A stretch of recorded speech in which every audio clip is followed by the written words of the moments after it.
Terrific! What a great day to spend the end of the week, huh? You said it, Shadow. Even though we don't want to watch Transformers movies, Rise of the Beast was just epic.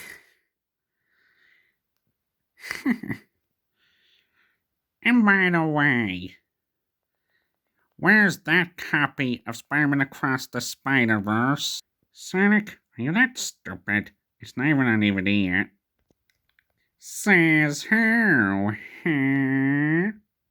Says Sony. It's still airing in cinemas.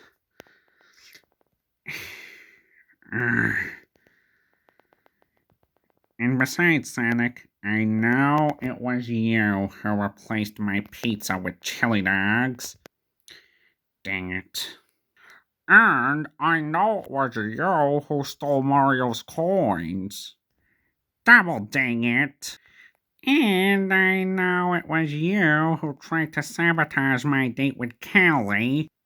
Triple dang it. Okay, Sonic. Quarter in the jar right now. You're lucky I have rings on me. I swear. I'm gonna get rid of that bad prank jar. Don't count on it, Sonic. It's for every time you do a bad prank, and you have to pay up a quarter every time you do. As if. Oh, who knows? I am absolutely proud of this movie. The third act could have been more exciting, you know? It wasn't all that bad, was it? I guess not. Surprise, fools! Oh, great. Black Doom's eye. Get out of here, Black Doom! Out from seeing Transformers Rise of the Beast, are we? Why would you losers want to see that movie anyway? It's garbage. Oh, you did not just say that. Yes, I did. What are you gonna do about it? Firstly, I don't remember inviting you into our review, Black Doom. And secondly, you're acting more like the Eggman from David's Dimension more than the Bowser in Queen Evie's Dimension, rather than your own self. Get to the point. The point is, we have absolutely no time for you to be interrupting our reviews. Why? What gave you the idea of seeing that movie anyway? Buzz Lightyear? You're really gonna make puns out of my name, aren't you?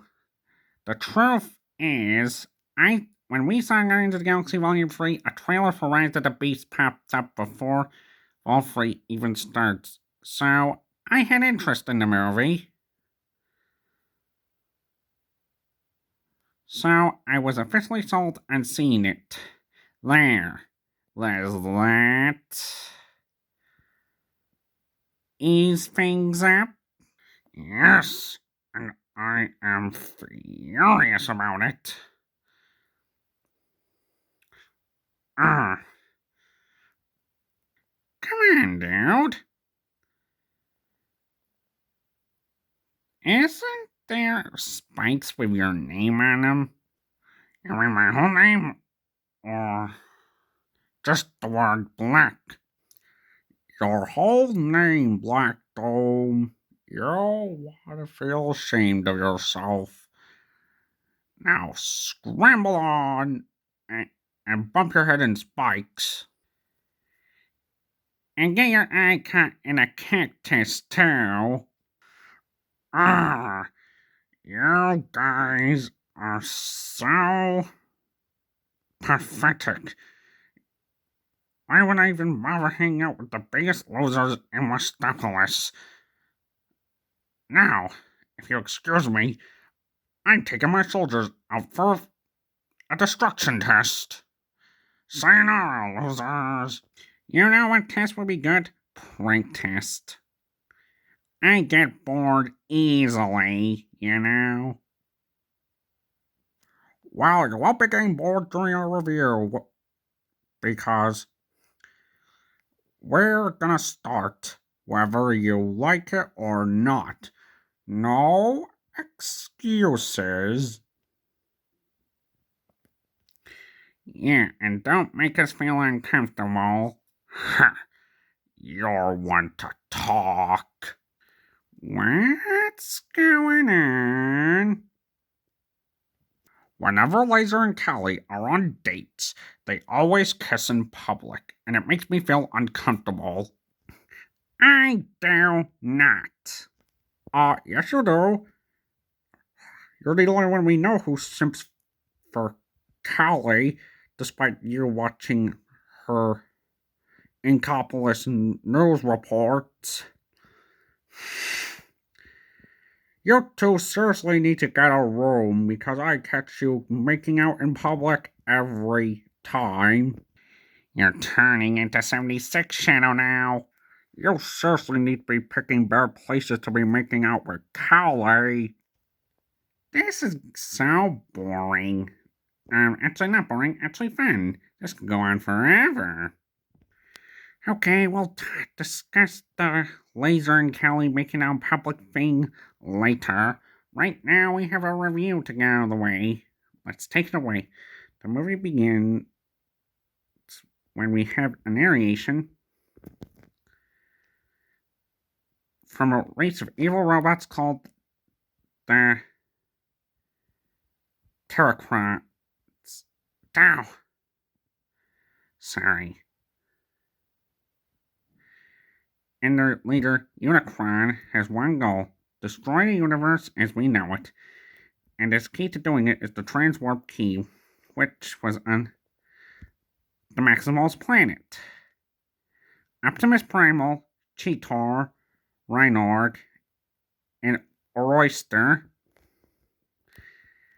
One of Unicron's servants, Scourge, is invading their planet, and the original Maximal leader, is trying to stop the attack. Scourge said they'll spare their planet if they surrender the key, but the Maximals refuse. Hang on, why is his name Scourge? That makes no sense.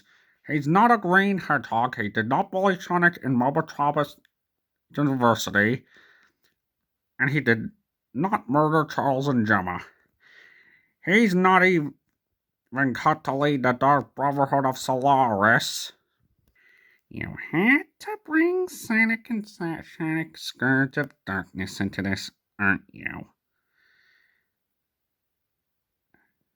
The original Maximals leader sends Optimus Primal and the other Maximals to Earth to keep the key safe and the escape. And then they're separated, and then we go to 1994, a few years after the release of Sonic the Hedgehog. We enter Noah Diaz and his brother Chris. Chris calls Noah Sonic, and Noah calls Chris Tails. Oh, I bet they want to foreshadow Sonic X. No, they wouldn't know Sonic X would be coming out if this movie took out in 1994. Besides, Sonic, I think we should call you Noah from now on. Heck no. Noah had a job application, and his partner in crime was all about the money. I forgot his name. And Noah lost his job application, and he wanted to help Chris because he was sick and he was 11. But the people at the job said there was nothing more they could do, and he lost his job. And therefore, they're on a train. Chris said that Superman got his job at the Daily Planet, but Noah was no Superman. Heck, he ain't no Spider-Man either, because Spider-Man got a job at the Daily Bugle. And of course, we go to the National History Museum in New York, and we enter Elena, the head of the museum, and a new statue exhibit came in, which looked like a oyster and had the Maximals logo over it. And Elena thought there was more to the statue because the glyphics weren't ordinary. Noah and his partner in crime decided to sneak into a car park area, and then they found Mirage because the Autobot logo, and Mirage was being smart with Noah as he attempted to break in.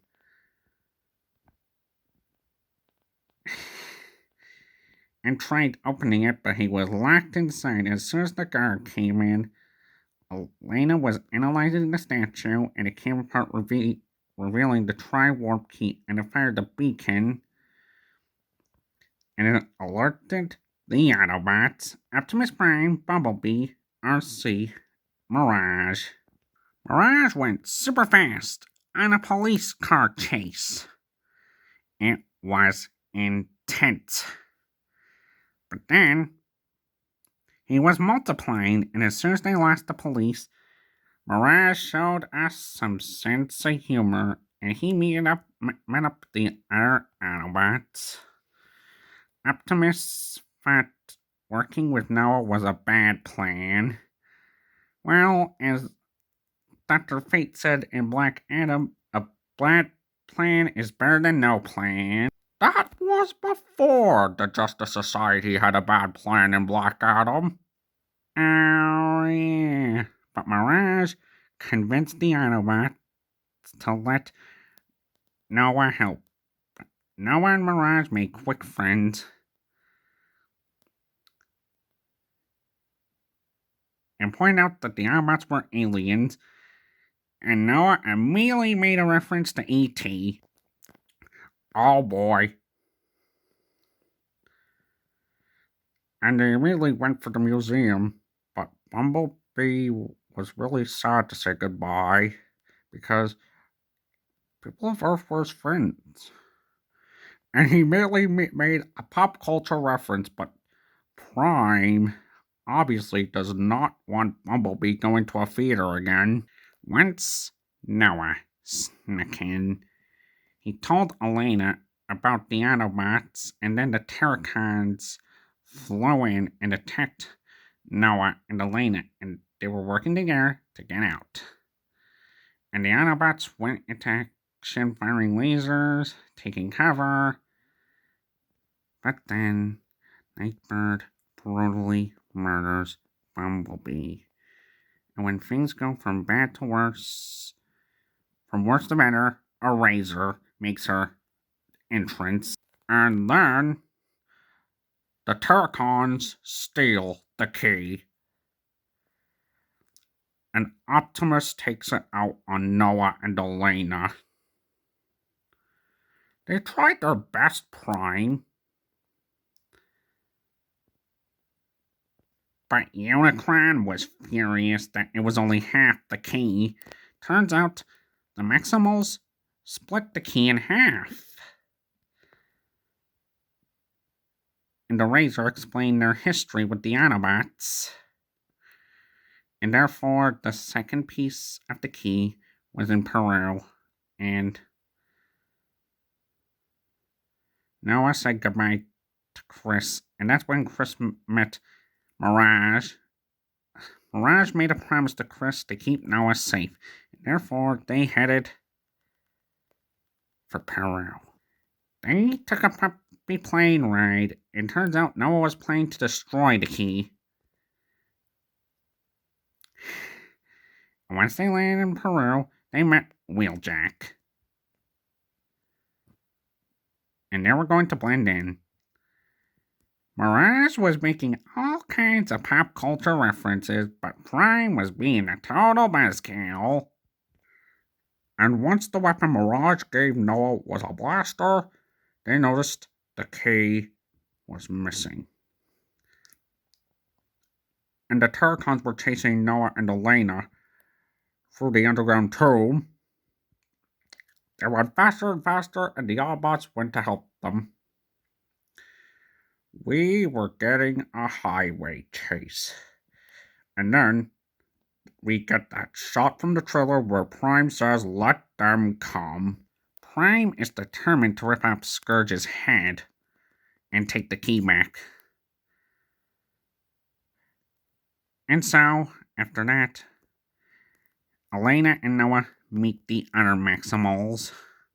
And before we're getting a possible standoff, Eraser stops them.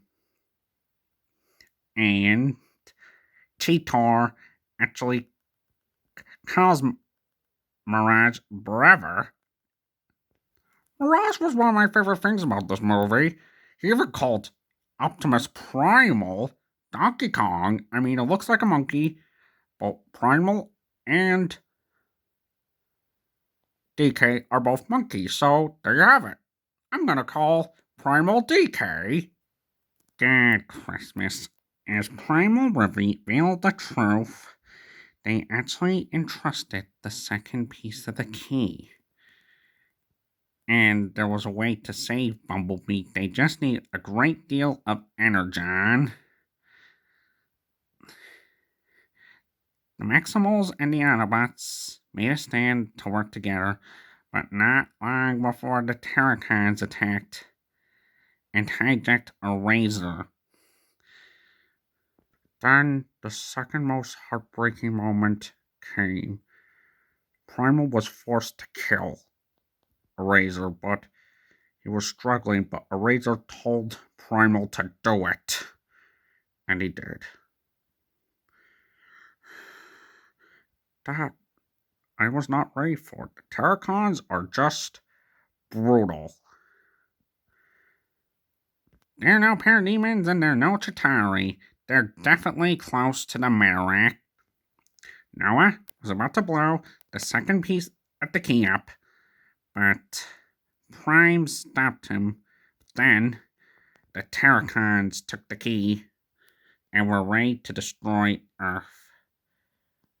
And then Prime and Noah made amends.